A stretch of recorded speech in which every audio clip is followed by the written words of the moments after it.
আসসালামু আলাইকুম ওয়া রাহমাতুল্লাহ। ভিউয়ার্স, আশা করি সকলে ভালো আছেন।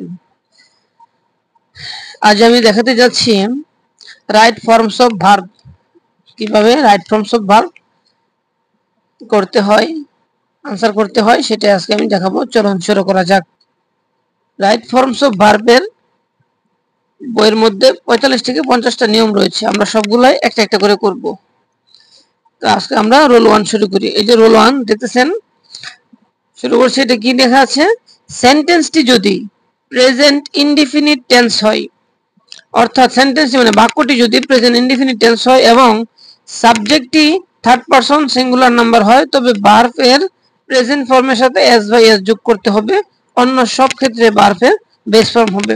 আমি আবার বলছি, এখানে তিনটা শর্ত।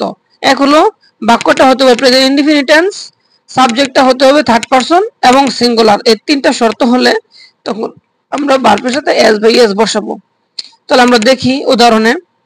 এখানে লেখা আছে হি অলওয়েজ, ব্র্যাকেটে লেখা আছে মেক, তারপরে মিস্টেকস। ব্র্যাকেট ভার্বটাই আমরা পরিবর্তন করব। এই বাক্যটা কোন সেন্টেন্সে হয়েছে, মানে কোন টেন্স? এটা হয়েছে প্রেজেন্ট ইনডিফিনিট টেন্স, যার কারণে এই প্রেজেন্ট ইনডিফিনিট টেন্সের সাবজেক্টটা হলো হি। এখানে হি হলো থার্ড পারসন এবং সিঙ্গুলার, শর্ত মিলেছে, তাই মেক এই ভার্বের সাথে এস হবে।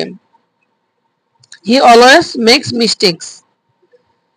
আরেকটা উদাহরণ 2 number, the girl catch a fish. এই ক্যাচ ভার্বটাকে পরিবর্তন করতে হবে। কিভাবে পরিবর্তন করব? আমরা দেখতেছি দ্য গার্ল হলো থার্ড পারসন এবং সিঙ্গুলার, আর বাক্যটা হলো প্রেজেন্ট ইনডিফিনিট টেন্স। এটা যদি অন্য কোনো টেন্স হইতো আর থার্ড পারসন হইতো, তাহলে কিন্তু আবার এস বেস হবে না।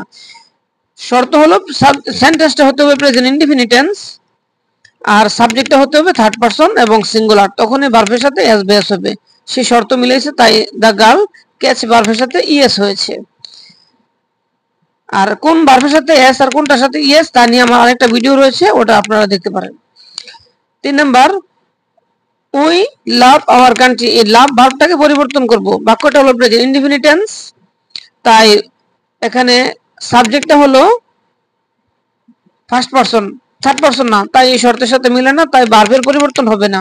যদি আমাদের অন্য থার্ড পারসন ছাড়া অন্য পারসন থাকে, তাহলে কি ভার্বের বেস ফর্ম অর্থাৎ যা আছে তাই। উই লাভ আওয়ার কান্ট্রি, আমরা আমাদের দেশকে ভালোবাসি। 4 নম্বর উদাহরণটা, দে সুইম ইন দা পন্ড। এই সুইম ভার্বটাকেও পরিবর্তন করতে হবে। বাক্যটা কি? দে সুইম ইন দা পন্ড, তারা পুকুরে গোসল করে। কোন টেন্সে পড়ছে? এটা প্রেজেন্ট ইনডিফিনিট টেন্সে পড়ছে। সাবজেক্টটা কি? থার্ড পারসন, সাবজেক্ট হলো থার্ড পারসন, কিন্তু নাম্বারটা কি? নাম্বারটা হলো প্লুরাল, এটা সিঙ্গুলার না, যার কারণে ভার্বের সাথে এস বা এস হবে না।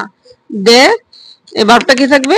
বেস ফর্মে হবে, কারণ সাবজেক্টটা থার্ড পারসন ঠিক আছে, কিন্তু সিঙ্গুলার না, যার কারণে ভার্বের সাথে এস বাই এস হবে না। শর্তই বলা হয়েছে সেন্টেন্সটা হতে হবে প্রেজেন্ট ইনডিফিনিট পারসন এবং সিঙ্গুলার নাম্বার, তখনই ভার্বের সাথে এস বাই এস হবে।